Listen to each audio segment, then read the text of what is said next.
बिस्मिल्लाहिर्रहमानिर्रहीम। अस्सलाम वालेकुम। Welcome to my channel the solo chef. उम्मीद है कि आप सब खैरियत से होंगे। तो आज जो चीज़ हम आपके लिए लेकर आए हैं उसका नाम है चिकन कढ़ाई। तो चले देखते हैं कि वो कैसे बनती है और उसके लिए क्या क्या चीज़ें हमें चाहिए। चिकन, अदरक और लहसुन का पेस्ट, लाल मिर्च, नमक, हल्दी और आखिर में लीमू। तो अब हम चिकन को मैरिनेट कर लेंगे। तो चिकन को मैरिनेट करने के लिए सबसे पहले हम इसमें हाफ़ टी स्पून हल्दी डाल देंगे, फिर हाफ़ टी स्पून लाल मिर्च पाउडर,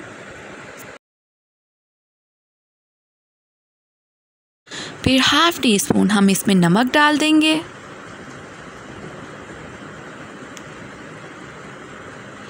और फिर ग्राइंड किया हुआ अदरक और लहसुन का पेस्ट 2 टेबलस्पून हम इसमें डाल देंगे और सबसे एंड पे हम इसमें आधा नींबू का रस डालकर इन सब चीज़ों को अच्छे से मिक्स कर लेंगे।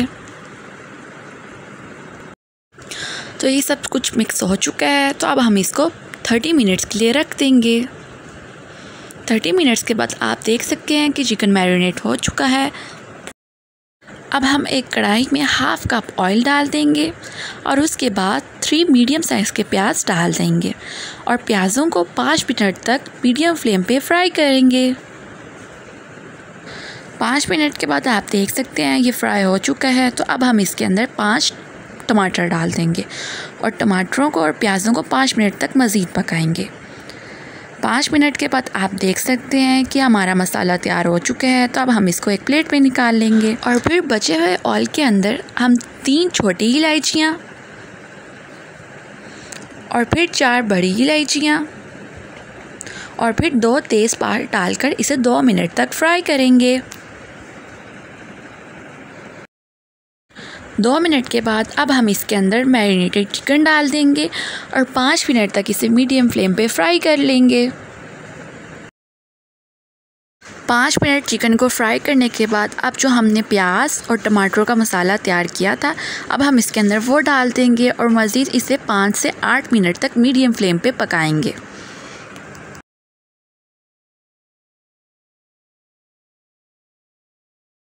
पाँच से 8 मिनट के बाद आप देख सकते हैं कि मज़ेदार से चिकन कढ़ाई तैयार है। तो अगर आपको आज की हमारी चिकन कढ़ाई की रेसिपी अच्छी लगी हो तो हमारी वीडियो को लाइक और चैनल को सब्सक्राइब करना मत भूलिएगा। तो मिलते हैं आपसे अगली वीडियो में एक नई रेसिपी के साथ। तब तक के लिए अपना ढेर सारा ख्याल रखिएगा। अल्लाह हाफिज़।